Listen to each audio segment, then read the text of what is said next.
देखिए, मैं कुछ नहीं कहना चाहूंगा। मैंने जनता के बीच में रहकर जनता के साथ सच्चाई ईमानदारी के साथ हमने राजनीति करी है और हमेशा हमारी राजनीति में कभी हमने द्वेषता की बात नहीं करी। देखिए, पूरा 5 साल का हमारा समय रहा है और देश के प्रधानमंत्री महोदय के द्वारा बहुत ही बेहतरीन एक शासन दिया गया है और शासन के साथ साथ में एक इकोनॉमी इंडिया की बहुत आगे ग्रो करी है, एक लॉ एंड ऑर्डर अच्छा रहा है और हमने जो सोसाइटी की बेहतरीन योजनाएं रही हैं उनको कोशिश करी है। जैसे हमारा जल जीवन मिशन योजना है, हर घर पानी पहुंचाने का प्रोग्राम, उस प्रोग्राम को गवर्नमेंट ऑफ राजस्थान ने बहुत कमजोर करने की कोशिश करी।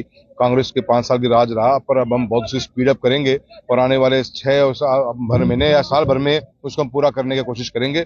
साथ ही में बिजली की योजना है, हाईवेज हैं, रेलवेज हैं, काफी अच्छी एक्टिविटीज रही हैं और इकोनॉमी के अंदर बहुत अच्छा स्कोप गुंजाइश बढ़ी है। आज 5 ट्रिलियन की इकोनॉमी की तरफ इंडिया अग्रसर है। आज हम वर्ल्ड की 5th लार्जेस्ट इकोनॉमी है। बहुत से अच्छे प्रोग्राम्स रहे हैं और मैं समझता हूँ सांसद के रूप में हमने हमारी लोकसभा क्षेत्र में भी काफी बढ़िया काम कराए हैं।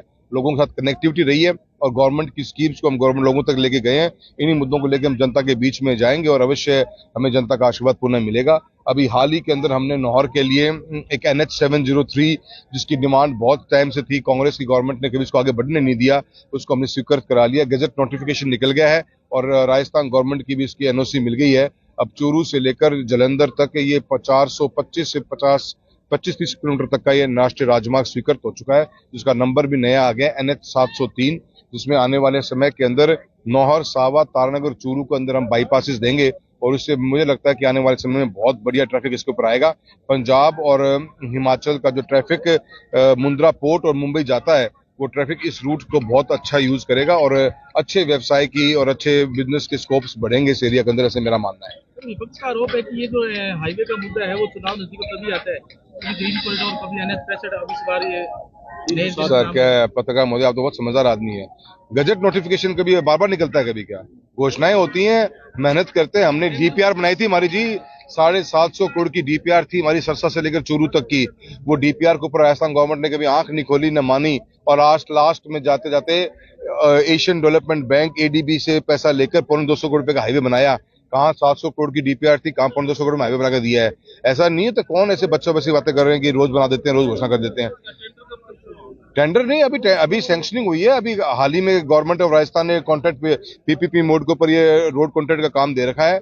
जैसे ही हमें ये लैंड हैंडओवर हो जाएगी उसके बाद में दोबारा से पुनः DPR बनानी पड़ेगी। ये रोड 7 मीटर वाइड है, हम 10 मीटर वाइड के बारे में बात करेंगे। हमें बाईपासेस चाहिए, पहले रोड सरसा तक के लिए थी, अब हमने इसको जालंधर तक के लिए, और जालंधर भी क्यों गया है मैं बता देता हूँ आपको। जालंधर से लेकर कलकत्ता तक के लिए DFC निकलती है, डायरेक्ट फ्रेट कॉरिडोर बोलते हैं जिसको हम, जो रेलवे माल भाड़े के लिए डेडिकेटेड ट्रैक है। ऐसा ही ट्रैक दिल्ली से मुंबई निकलता है। इन दोनों को जोड़ने का काम अजमेर में होगा, वही हाईवे जोड़ेगा, दोनों DFC को जोड़ने का काम करेगा। ये व्यापार के तर्ज के ऊपर बहुत बहुत बढ़िया भविष्य इसका बनेगा। ऐसा नहीं है जी, बहुत मेहनत करी है इसके पीछे हम लोगों ने और एडमेंसी रही सरकार की, कांग्रेस गवर्नमेंट की। उन्होंने आज तक कोऑपरेट नहीं किया और जबरदस्ती टेंडर उठाया। मेरी खुद की बहुत सी मुलाकातें हुई हैं बीते हुए 5 साल में कि हमारे 750 करोड़ का रोड का प्रोजेक्ट है, इसको 150 करोड़ में मत समेटिए आप। और वो ठीक है, रोड बन गई है एक बार, इसको हम और बड़ा बनाएंगे। देखिए, मैं कुछ नहीं कहना चाहूंगा। मैंने जनता के बीच में रहकर जनता के साथ सच्चाई ईमानदारी के साथ हमने राजनीति करी है और हमेशा हमारी राजनीति में कभी हमने द्वेषता की बात नहीं करी। आपने कभी मेरी हेडलाइंस देखी होंगी, मैं मेरे प्रोजेक्ट्स के ऊपर, मेरे काम के ऊपर पैशनेट हूँ, उन्हीं को लेकर पब्लिक में जाता हूँ और उन्हीं को लेकर मैं हमेशा दिल्ली के अंदर हो, भाई अभिषेक ने जब लाहौर के अंदर हमेशा मुझे सपोर्ट सिस्टम मेरा क्रिएट किया है। जो इशू होते हैं उनको लेकर हम जाते हैं, हम पॉजिटिव अप्रोच की पॉलिटिक्स करते हैं और किसी नेगेटिव अप्रोच के साथ हम भी राजनीति की भी करते भी नहीं। मैं जनता का आशीर्वाद, मेरे पिताजी को इसी पथ पर चलकर राजनीति करी और हम भी इसी पथ पर चलकर राजनीति कर रहे हैं। आप लोगों का और जनता का आशीर्वाद मिलेगा।